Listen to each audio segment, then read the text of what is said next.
저는 오늘 국무총리, 경제부총리, 금융위원장 이렇게 세 분께 우리나라 자본시장, 특히 주식시장에 관련된 질문을 드리고자 합니다. 먼저 국무총리님 나와주시죠.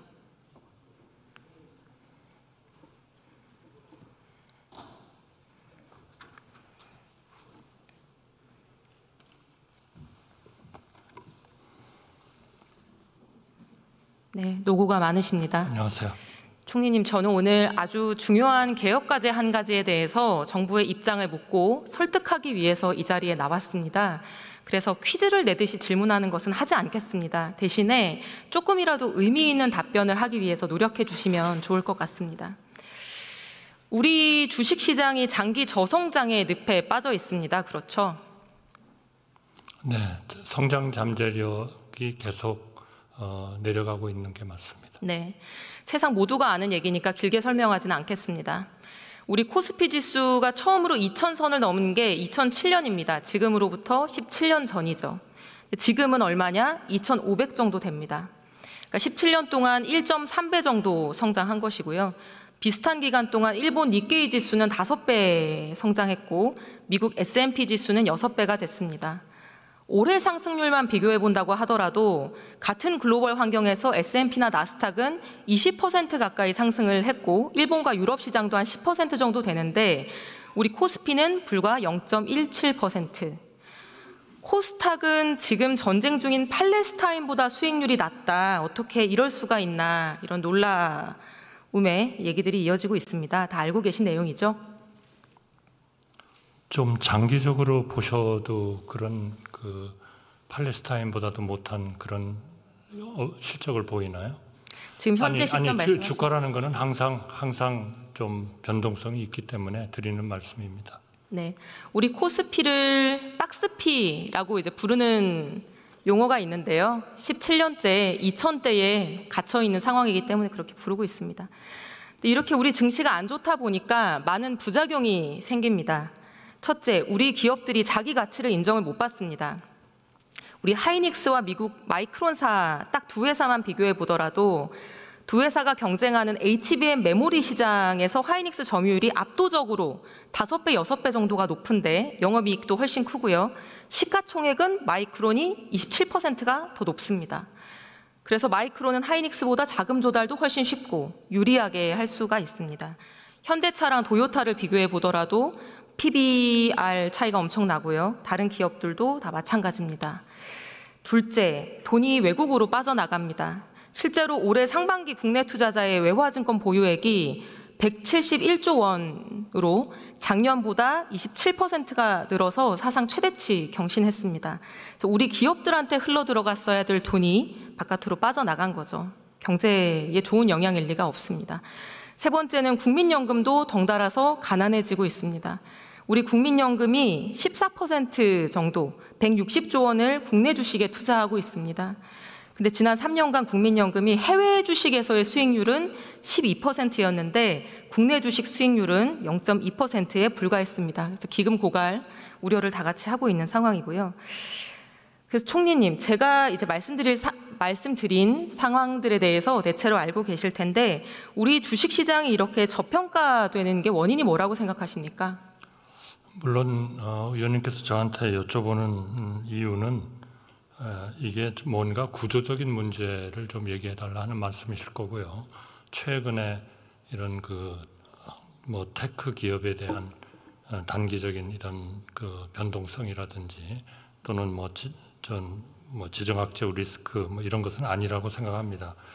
좀 더 장기적이고 구조적인 그런 차원에서 우리의 주가가 또 증시가 좀 저평가되고 있는 것은 역시 우리는 과거에 계속 투자 쪽에 역점을 둬왔기 때문에 사실 주주에 대한 환원 이런 차원은 상당히 좀 우선순위가 낮았던 거 아닌가 이렇게 생각합니다. 물론 최근에 좀 기업들의 경향이 좀 달라지고는 있습니다만 그리고 좀 더 소액 주주에 대한 이런 배려, 기업 지배 구조 이런 것들이 좀 그동안에 우리가 크게 그렇게 신경을 많이 못 쓴 그런 부분이다 이런 생각이고요. 아무래도 이제 투자가 이루어지다 보면 결국 그 자본의 한계 효율성은 낮아지게 되어 있기 때문에 중장기적으로 본 그런 수익성 이런 것들이 좀 별로 좋지 않은, 그러니까 말하자면 더 혁신과 이런 걸 통해서 계속 새로운 그런 성장의 동인을 만들어야 되는데 그런 것들이 좀 부족한 것 같다. 그리고 아무래도 우리의 구조적인 문제인 북한, 또 이 지역의 지정학적 리스크, 이거는 역시 뭐 우리가 부인할 수는 없는 거 아닌가 이렇게 생각합니다. 네, 감사합니다. 경제부총리님 잠깐 나와주실 수 있을까요? 같은 질문을 드리겠습니다. 우리 주식시장 저평가 원인 뭐라고 생각하십니까?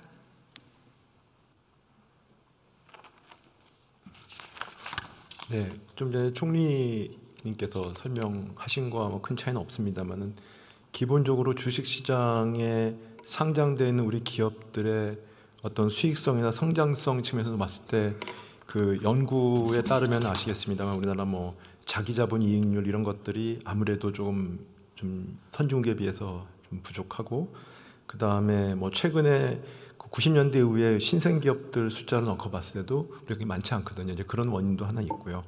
그 다음에 또 아시는 것, 지금 아까 총리님께서 말씀하신 것처럼 우리 기업들의 주주 환원 이런 노력들이 좀 부족한 부분이 있다. 근데 거기에 노력에 부족한 거에는 뭐 그 기업의 어떤 기업 가치 제고를 노력하기 위한 그런 관행이나 문화가 부족하다는 거. 그 다음에 그와 관련된 또 뭐 재학 요인, 또 일부 기업에서는 또 저희 뭐 세금이라든지 이런 부분에 대한 제약 요인도 호소하신 분도 계십니다. 그리고 주식시장을 둘러싼 여러 가지 그 제도나 인프라가 뭐 공정성이나 투명성 측면이라든지, 그 다음에 또 수요 기반, 그러니까 우리나라가 이제 부동산 투자에 많이 이제 아무래도 가계 자금이 가 있고 해외 주식 투자 많이 하지 않습니까? 이런 거 관련돼 가지고 국내에도 저희가 인프라와 그다음에 세제와 관련돼서 또 이런 부분에 또 금융 상품적인 측면에서 또 이런 인프라에 좀 부족한 측면도 있지 않을까, 여러 가지 복합적인 요인이라고 생각합니다.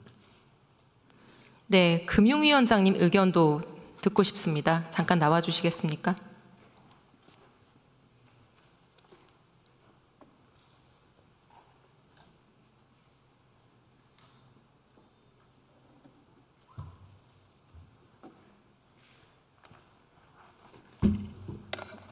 네, 같은. 우리 주식시장의 저평가 원인, 근본적인 이유가 뭐라고 생각하십니까?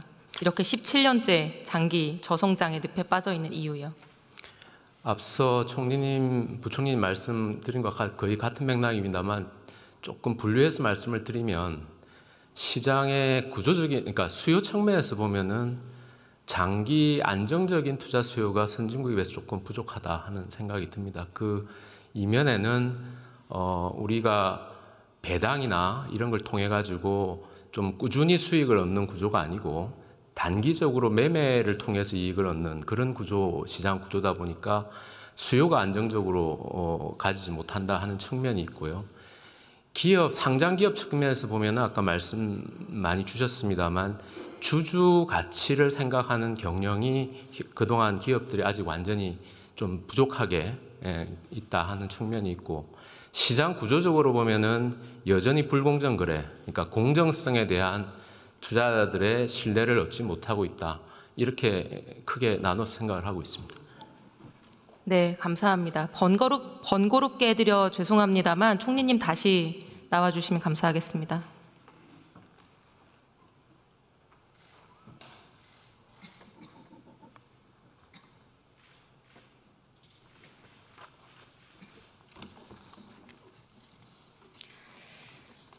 네, 세 분 의견 잘 들었습니다. 주주 환원이 적은 것은 지배주주가 다수주주에게 유리한 주주 환원에 대한 의사결정을 하지 않기 때문이겠죠. 오늘 세 분이 말씀 주신 내용에는 다 불공정성이라는 단어가 동일하게 포함되어 있는 것을 제가 들었습니다. 제가 생각하는 원인은 바로 좀 거칠게 얘기하자면 우리 주식시장에 아직도 전 근대적인 신분제도가 남아있기 때문이라고 생각합니다. 조금 더 거칠게 표현해보자면은 내가 월급을 아껴서 어렵게 주식 투자를 하고 있는데 가끔씩 롤렉스 시계를 차고 있는 도둑이 나타나서 내 주식을 빼앗아 가기 때문에 저는 이렇게 보고 있습니다. 총리님, 이게 무슨 의미인지 알고 계십니까? 글쎄요, 그게 아마 뭐 최근에 조금 문제가 되고 있는 합병이나 이런 것들을 통해서 좀 불공정한 그런 그 평가에 기초를 둔 그 이익의 어떤 불균형적인 배분 뭐 이런 것들을 말씀하시는 거 아닌가 싶은데요. 저는 오히려 한 가지 말씀드린다면 사실 그동안에 우리 그 주식시장이 이런 저평가 쪽에 원인의 하나로 이런 주주 환원이 좀 부족하다 했었던 거는 사실은 우리가 짧은 기간에 고성장을 했기 때문에 대부분의 회사들의 최고의 가치가 결국 중장기적인 투자 이런 쪽에 굉장히 많은 그 재원을 알로케이션을 했고 오히려 우리 주주들은 좀 참아야 된다 이런 것들이 굉장히 좀 강하지 않았나 싶습니다. 그것이 중장기적으로 그 회사의 발전을 이룩할 수 있다면 그거는 이제 언젠가는 그 보상을 받게 되겠지만 뭐 항상 그러리라는 보장은 없기 때문에 우리 주주들이 일종의 그런 리스크에 좀 직면하고 있는 거 아닌가 싶습니다. 그러나 그러한 성향, 그러니까 투자를 좀 우선적으로 해가지고 특히 이제 오너들이 그 처음에 회사를 세웠을 때의 대개의 생각들은 한마디로 얘기하면 배당은 무슨 배당이냐, 전부 다 하여튼 참고 인내하고 계속 투자해가지고 세계 최고의 기업이 될 때까지는 우리 좀 참자. 이런 그 리더십이랄까 이런 것들이 많이 작동하지 않았나 싶습니다. 모르겠습니다. 제가 지금 정확히 지적을 한 건지는요. 네. 배당이 적다는 이유만으로 이렇게 외면을 받고 있는 것 같지는 않습니다. 우리가 모두 1인 1표를 평등하게 가지는 것처럼 같은 주식을 갖고 있으면 동등한 취급을 받아야 되는데 우리는 그렇지가 않습니다. 사례 몇 가지만 보여드리겠습니다. 슬라이드 보여주시면 방금 말씀하신 지금 벌어지고 있는 일입니다. 슬라이드를 띄워주시죠. 두산 밥켓은 영업이익만 1조가 넘는 엄청난 우량 회사입니다. 지금은 두산 에너빌리티 밑에 딸려있는 회사죠. 그런데 두산 오너 일가가 들고 있는 주식회사 두산, 이 지주사는 에너빌리티에 대한 지분은 30%밖에 안 가지고 있습니다. 그렇다 보니 밥켓에 대해서도 간접 지배율이 13% 정도밖에 안 됩니다. 황금 송아지에 대한 지배를 당연히 높이고 싶겠죠. 그래서 지주사가 지분 68%나 가지고 있는 신생회사 로보틱스를 만듭니다. 매출도 얼마 안 되고 적자가 나는, 손실 나는 기업입니다. 그 밑으로 밥켓을 옮기려는 계획을 세웁니다. 이것들 다 상장회사입니다. 원래 최종 계획은 밥켓을 로보틱스 밑으로 옮겨서 로보틱스의 100% 자회사로 만드는 것이었습니다. 근데 로보틱스한테는 이럴 돈이 없죠. 이런 좋은 회사를 살. 그래서 밥켓의 가격은 은근히 낮추고 로보틱스의 가격은 은근히 높여서 합병 비율도 대충 맞춥니다. 이 계획이 실행되면 지주사가 밥켓에 대해서 가지고 있는 간접 지분율은 현행 13.8%에서 42%, 3배가 됩니다. 두산 오너는 돈 한 푼 들이지 않고 매출 9조짜리 회사에 대한 지분율을 단번에 3배로 높입니다. 반면에 상장회사인 두산 에너빌리티의 주주들은 이 우량한 회사를 다른 회사에게 뺏기게 되기 때문에 당연히 손해를 보게 될 것입니다. 이런 일을 벌이고 있는 두산 에너빌리티의 이사들은 항의하는 주주들한테 야, 열받으면 주식 매수 청구권 행사해서 팔고 나가 이렇게 통보를 합니다. 여기서 롤렉스 시계를 찬 도둑은 누굴까요? 글쎄요, 당연히 그런 데서 큰 이익을 얻고자 하는 뭐 대주주에 해당되겠죠. 네, 근데 그걸 실행한 거는 에너빌리티의 이사들입니다. 이런 일이 벌어지고 있는데 우리 정부, 우리 금감원은 증권신고서를 반려하는 거 말고는 할 수 있는 일이 없습니다. 왜 그런지 아십니까?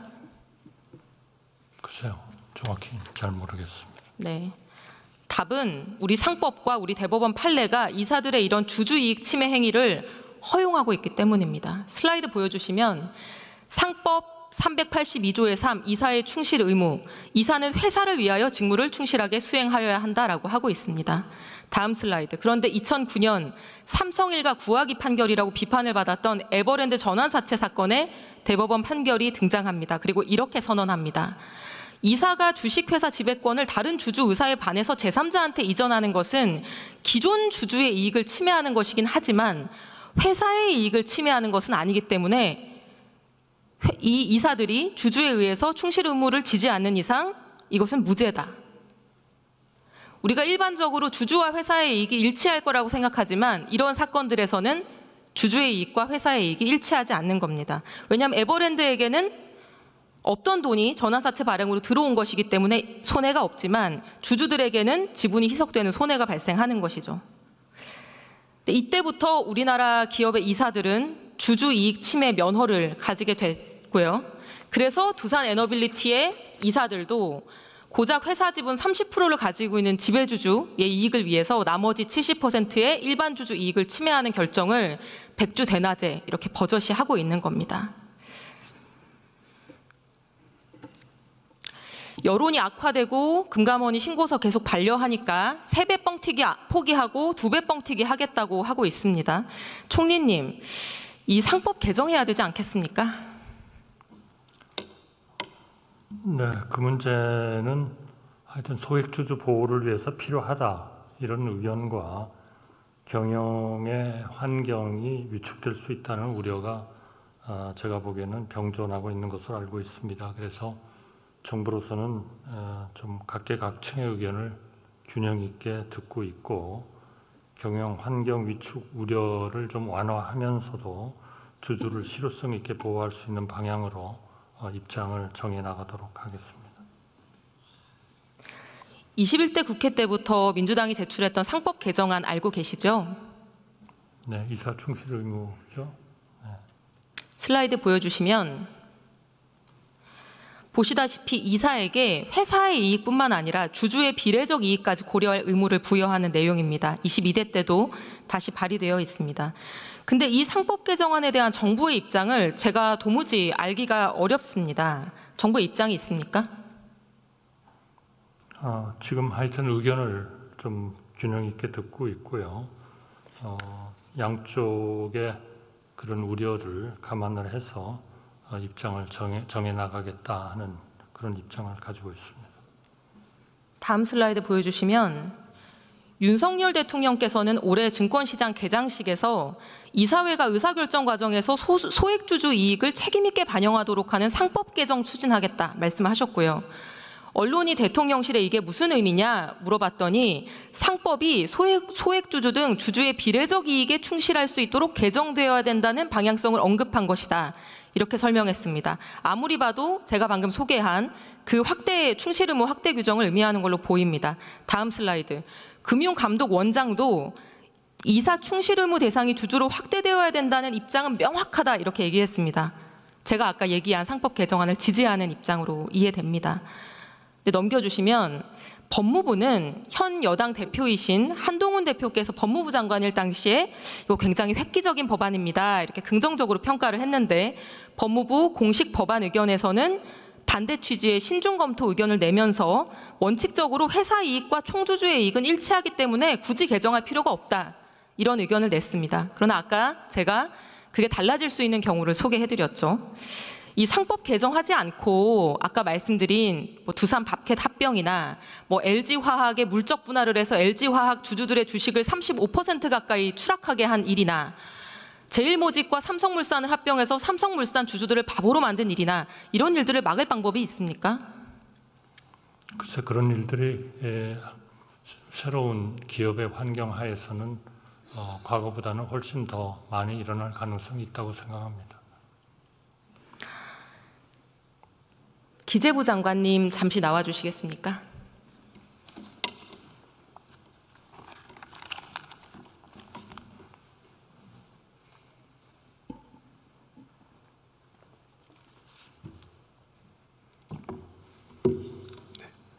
이 상법 개정안에 대한 기재부의 입장은 뭡니까? 그 상법 개정안과 관련해서 아까 의원님 말씀하신 것처럼 의원님 말씀하신 사례, 그 다음에 저희가 죄송합니다. 우리의 그 밸류업과 관련된 부분과 관련돼서 그 기업 지배 구조가 개선돼야 되고 그거에 대한 관련된 그 제도 또 법령들의 개선 필요성이 있다는 거에는 공감을 하고 있습니다. 다만 방법론에 있어서 의원님이 제가 알기로는 법률가이시기 때문에 저보다 훨씬 더 많이 아실 수는 있겠습니다만 그 법률가 간에도 또 여러 가지 우리 상법 규정에 대한 해석과 그다음에 나온 판례에 대해서도 이견이 다른 걸로 알고 있습니다. 그래서 관계부처 물론 이거는 법무부가 상법은 담당을 하고 있고, 그다음에 자본시장 관계 법령은 또 금융위원회가 하고 있습니다. 그리고 또 기재부가 저희도 이제 총괄하는 부서이기 때문에 현재 지금 논의를 하고 있기 때문에 논의하고 있고, 저희가 적절한 시기에 의원님께 또 국회에 저희 입장을 설명드려야 되기 때문에 지금 제가 구체적으로 말씀드릴 수는 없습니다만, 다만 아까 총리께서 말씀하신 것처럼 일부에서는 이게 또 경영환경 위축 우려가 있다는 주장도 있고, 또 일부에서는 주주를 실효성에 보호할 해야 된다는 있기 때문에 이걸 좋아하는 방법으로 하되, 또 상법 개정 말씀은 상법 체계에 대한 또 주장이 있습니다. 그래서 이게 상법을 어떻게 바꿔야 되는지, 첫째, 바꾼다면 어떤 식으로 바꿔야 되는 것인지, 그 다음에 이걸 실효성을 확보하기 위해서 상법을 바꾸는 것만이 또 모든 것을 해결할 수 있는 것인지, 다른 법령 보완은 어떻게 해야 되는 것인지에 대해서 얘가 굉장히 다양한 의견을 듣고 다양한 대안을 검토 중에 있습니다. 그래서 그런 부분들은 저희가 지금 말씀하신 사례라든지 이런 우리 기업 지배 구조의 지적에 대해서 정부가 가볍게 보고 있는 것은 절대로 아니고요. 그래서 이런 부분에 대한 제도 개선 노력을 저희가 논의를 하고 있고, 조만간 또 저희가 설명을 드릴 기회가 있겠습니다. 네. 장관님, 얼마 전에 상공회의소에 가서 기업인들이 이거 반대 의견 6월 달에 내니까 이런 말씀 하셨습니다. 기업하는 분들이 걱정하는 결론 절대 도출하지 않겠다. 저희가 기업하는 분들의 불확실성을 높이는 쪽으로는 절대로 결정하지 않겠다. 이런 말씀을 하셨습니다. 제가 말씀 중에 좀 끊어서 죄송한데요. 그 말씀은 제가 말씀하신 원문의 전문을 보시지 않으셨기 때문에 좀 그렇게 오해하실 수가 있을 것 같습니다.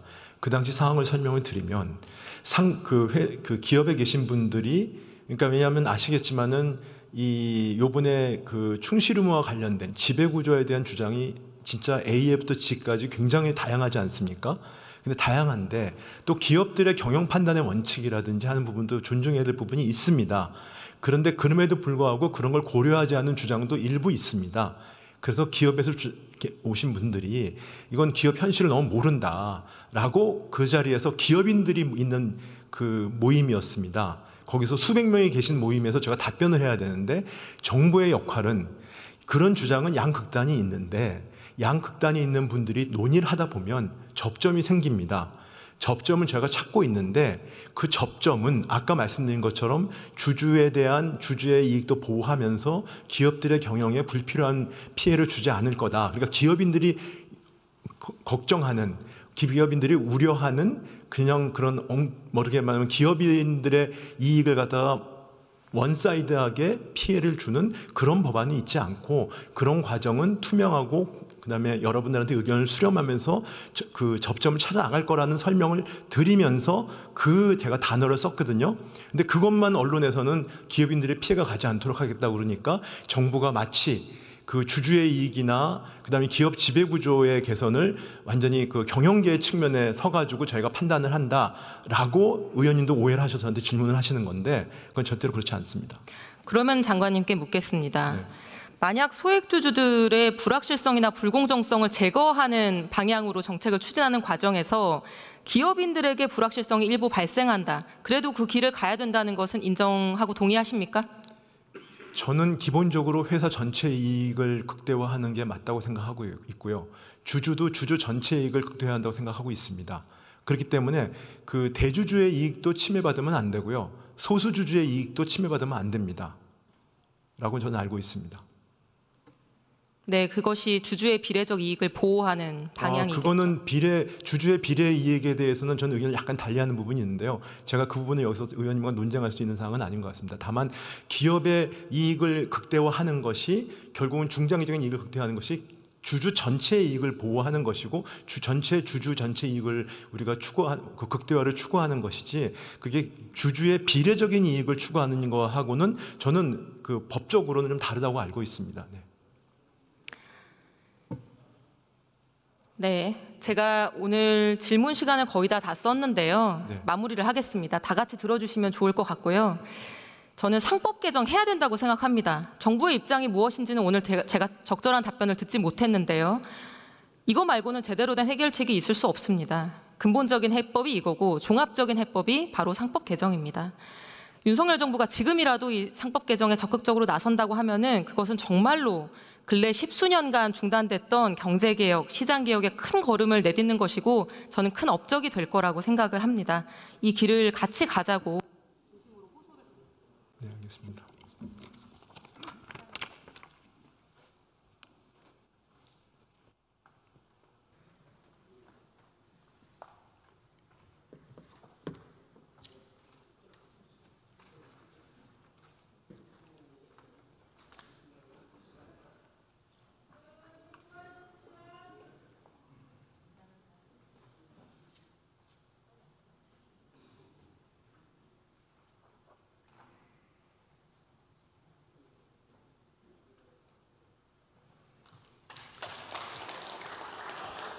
예, 이소영 의원 수고하셨습니다.